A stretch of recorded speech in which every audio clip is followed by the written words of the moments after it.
के जवानों ने आतंकियों को घेरा हुआ है, लेकिन आपको बता दें पाकिस्तान में प्लानिंग होती है, जम्मू कश्मीर में घुसपैठ होती है, लेकिन अब देश इन आतंकियों के आतंक को बर्दाश्त नहीं करेगा। और यही वजह है कि लगातार सेना के जवान एक एक आतंकी को चुन चुन कर मार रहे हैं, उनका सफाया कर रहे हैं। आतंकी कमर तोड़ने के लिए एक फुल प्रूफ प्लान बन चुका है। और पिछले मंगलवार भी आपने देखा किस तरीके से लगातार सेना के जवानों ने ऑपरेशन ऑल आउट को अंजाम दिया और अभी भी कई आतंकियों को सेना के जवानों ने घेरा हुआ है। कैसे आतंक का सफाया होगा इस रिपोर्ट में आपको दिखाते हैं।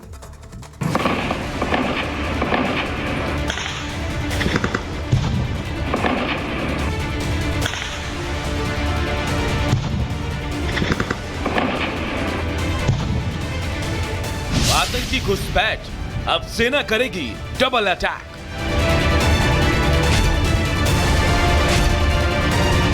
कुलगाम हो या कुपवाड़ा, घुसपैठ बर्दाश्त नहीं दोबारा।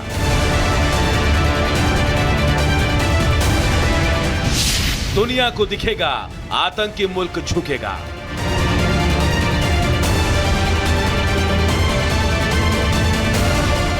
आतंक के खिलाफ भारत का युद्ध घोष।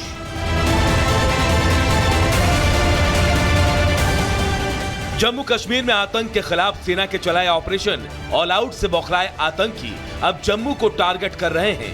वो एक तरफ जहां जम्मू कश्मीर के रास्ते घुसपैठ करने की नापाक कोशिश कर रहे हैं, तो दूसरी तरफ वो सेना को नुकसान पहुंचाकर भागने की रणनीति के जरिए दहशत फैलाने की नापाक कोशिश कर रहे हैं। लेकिन पहले ही ऑपरेशन ऑल आउट के जरिए घाटी से आतंकियों के नेटवर्क का सफाया कर चुकी सेना आतंकियों की हर नापाक साजिश को अंजाम तक पहुंचने से पहले ही ध्वस्त कर दे रही है। यही वजह है कि वो बौखलाए आतंकी अब अपनी बची खुची ताकत के साथ एक्टिव घाटी को अशांत करने का नाकाब ख्वाब देख रहे हैं। इसी कड़ी में आतंकियों ने मंगलवार शाम घाटी के कुपवाड़ा में घुसपैठ की कोशिश की, लेकिन पहले से ही चौकस जाबाज सुरक्षा बलों ने बीच रास्ते में ही आतंकियों का रास्ता रोक लिया, जिसके बाद दोनों ही तरफ से फायरिंग शुरू हो गई। लेकिन कायर आतंकियों को जैसे ही अपने अंजाम का अंदाजा हुआ वो छिप गए, लेकिन उन्हें जहन्नुम पहुंचाने पर अड़े भारतीय सेना, सीआरपीएफ और जम्मू कश्मीर पुलिस के जवानों ने पूरे इलाके को घेर लिया।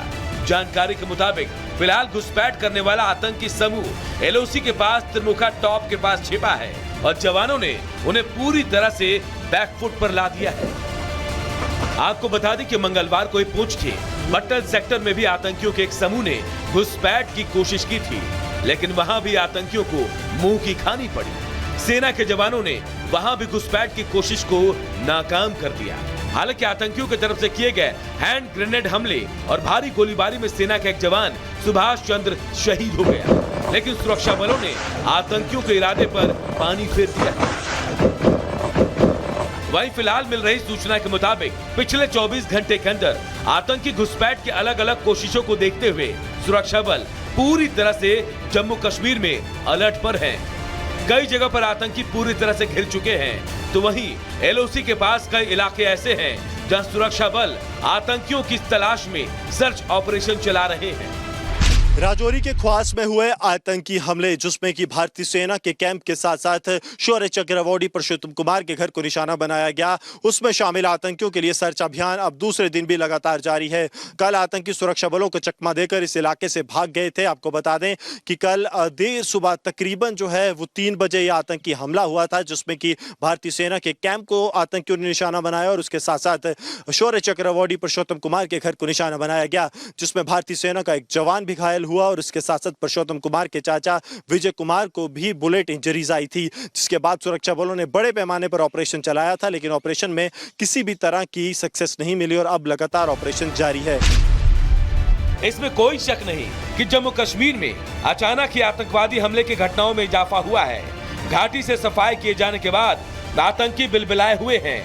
यही वजह है कि एक तरफ जहां आतंकी समूह एलओसी के अलग अलग इलाकों से घाटी में घुसपैठ की कोशिश में लगे हैं, तो दूसरी तरफ कश्मीर से खदेड़े गए आतंकी अब जम्मू में अपनी पैठ बनाने की फिराक में हैं। लेकिन सेना की मुस्तैदी के चलते वो दोनों ही जगह से खदेड़े जा रहे हैं, जिसका नतीजा है कि बौखलाए आतंकी अपने नापाक फरिश्तों के इशारों पर सुरक्षा बलों को निशाना बनाने की कोशिश कर रहे हैं। जम्मू कश्मीर में पिछले 24 घंटे में हुए आतंकी हमले की रिपोर्ट यही कह रही है।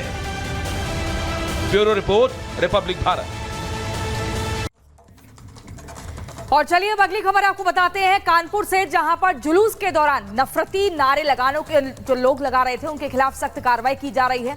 अब उनके खिलाफ शिकंजा कसता जा रहा है और इसी के चलते उत्तर प्रदेश की पुलिस ने 40 अज्ञातों के खिलाफ जो है मुकदमा दर्ज कर लिया है। पूरी खबर इस रिपोर्ट में देखिए।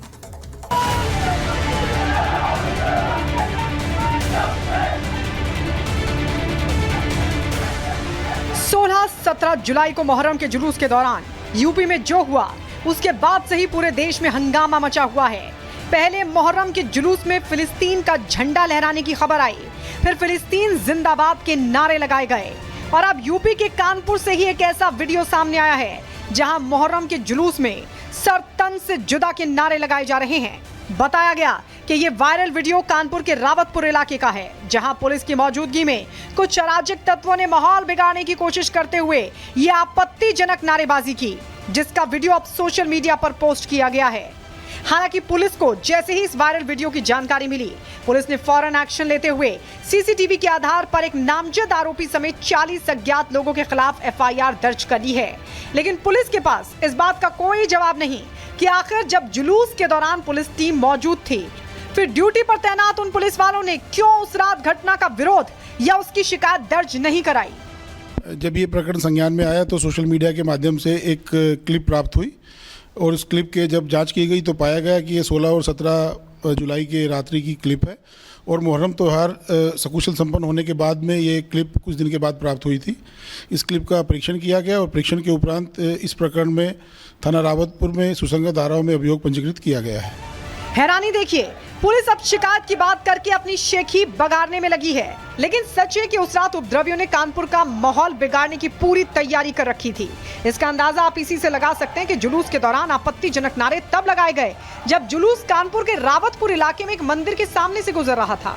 हालांकि वीडियो वायरल होने के बाद सवालों में आई पुलिस जब हरकत में आई तो जुलूस का आयोजक आसिफ शाह और टीटू अब भीगी बिल्ली बना नजर आ रहा है। क्या साजिश मानते हैं किसी को इसके लिए कोई बड़ी बात नहीं है, हो भी सकता है इसका कोई बीच का हो। और सभी क्षेत्रों को छोटे बड़े बच्चे रहते हैं। अब कुछ छोटे बच्चे नादान जिनको नहीं मालूमात थी, उनने अगर ये दय कर दिया, वो करा दिया, तो उसके लिए मैं माफ़ी चाहता हूँ प्रशासन से। भड़काऊ बयान देने वाला आसिफ शाह भले ही अब चाहे जितनी सफाई दे, सच यही है कि उसकी इजाजत के बगैर जुलूस में इस तरह की हरकत मुमकिन नहीं थी, वो भी तब जबकि कानपुर का रावतपुर इलाका बेहद संवेदनशील माना जाता है और यहाँ पहले भी सांप्रदायिक हिंसा हो चुकी है। बहरहाल भड़काऊ नारे लगाने वाला आरोपी फिलहाल पुलिस की गिरफ्त से बाहर है। बाबा की पुलिस उसकी तलाश कर रही है। सभी को इंतजार इस बात का है कि यूपी का माहौल बिगाड़ने वाला वो दंगाई कब सलाखों के पीछे जाता है। Bureau report, Republic Bharat.